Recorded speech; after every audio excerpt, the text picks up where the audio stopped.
दोस्तों Sam Ayub south Africa के खिलाफ दूसरे टेस्ट मैच के पहले रोज इंजर होकर टीम से बाहर हो गए थे।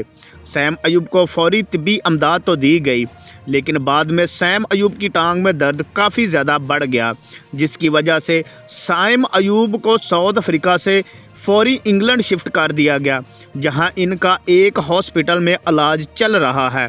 दोस्तों डॉक्टरों ने सैम अयूब के सारे टेस्ट करने के बाद ये सलाह दी है पीसीबी को कि सैम को 2 से 3 माह रेस्ट दिया जाए, ताकि सैम अयूब अच्छी तरह रिकवर होकर अपनी क्रिकेट को दोबारा अच्छे से स्टार्ट कर सके। दोस्तों सैम अयूब की जगह किस खिलाड़ी को टीम में शामिल किया गया है, ये भी आपको बताते हैं। पहले आपसे गुजारिश है कि वीडियो को लाइक और चैनल को सब्सक्राइब कर लें। जिसके बाद पीसीबी के चेयरमैन मोहसिन नकवी ने फौरी तौर पर फ़खर जमान को चैंपियन ट्रॉफी के लिए टीम में शामिल कर लिया।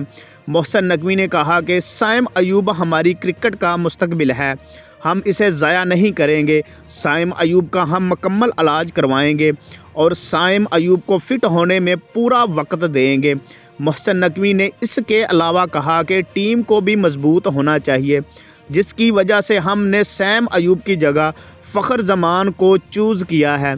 दोस्तों फ़खर जमान को बाबर आजम के हक़ में ट्वीट करने से ड्रॉप कर दिया गया था। दूसरी तरफ फ़खर जमान ने एक इंटरव्यू में कहा है कि मैं पूरी बेताबी से इंतज़ार कर रहा हूं टीम को दोबारा ज्वाइन करने का, और मेरी सबसे बड़ी ख्वाहिश है कि मैं टीम को चैंपियन ट्रॉफ़ी के फ़ाइनल तक ले जाऊं और हमारी टीम चैंपियन ट्रॉफ़ी को जीत कर पाकिस्तानी कौम को एक अच्छा तोहफ़ा दे।